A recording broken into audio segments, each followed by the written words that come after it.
Good morning friend, চলে এলাম আর একটা ভিডিও নিয়ে। আজকে ছিল পূর্ণিমা, প্লাস ছিল হনুমান জয়ন্তী, হনুমানজির বার্থডে। আর তোমাদের দাদাভাইকে বলেছিলাম অনেক একটু ফুল টুল নিয়ে আসতে। তাই প্রথমবারে যেরকম ফুল আনি সেরকমই ফুল এনেছিলাম, কিন্তু পরের বার গিয়ে আবার আনলাম এই কটা মালাতে হবে না, দেখলাম লাল জবাগুলো পরে এনেছিলো। তাই তোমাদের সাথে আমি ইয়ার্কি ছড়া একটু দেখাচ্ছিলাম, কিন্তু বেশ ভালো লাগছিলো। মালাগুলো একটু মন্দিরেও দেবো, তো মন্দিরেও গিয়ে পুজো দিয়ে আসবো।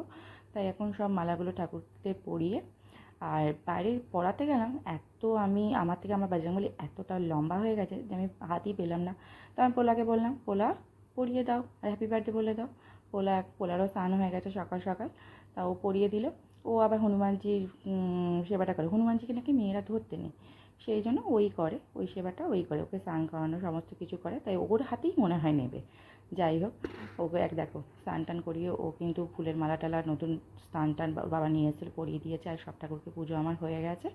আর এবার খানিকক্ষণ পরে রেডি হয়ে এই যে বেরালাম হনুমানজিকে মন্দিরে গিয়ে পুজো দিয়ে আমি আর ছেলে এখন বেরোচ্ছে। তোমার দাদাভাই বললো পরে ও কাজ থেকে যাবে, তাই ও পরে গেছিলো। আর এই যে মামার বাড়িতে চলে এসেছি। এখানে মা সবাইকে ফল টলগুলো দিচ্ছে, তোমাদের সাথে সেটা একটু একটু শেয়ার করছি। মামার বাড়িতে বসে আছি, এসে একটু জল টল খেয়ে নিলাম। আর মামার বাড়িতে একটা কুকুর ডগি ছিল, সেটা মারা গেছে, দেখতেই পাচ্ছ পাশে। খুব খারাপ লাগছে, 5 বছর বয়স ছিল, খুবই খারাপ লাগছে গো। তাই মা এখন সবাইকে ফল গুছিয়ে দিচ্ছে। এই তোমাদের দাদাভাই এইমাত্র এলো, আর বোনও দিচ্ছে ফল গুছিয়ে গুছিয়ে। সবাই সবাই সবার মতো কাজ করছে, কেউ বসে নেই।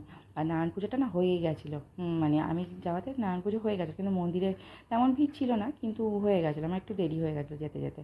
যাই হোক, এখন আমি একটুখানি ভিডিও করছি। আর ওখানে দিদা তারপরে খিচুড়ি খাচ্ছিলো, একটুখানি ভিডিও করলাম। আর আর এই ডগিটা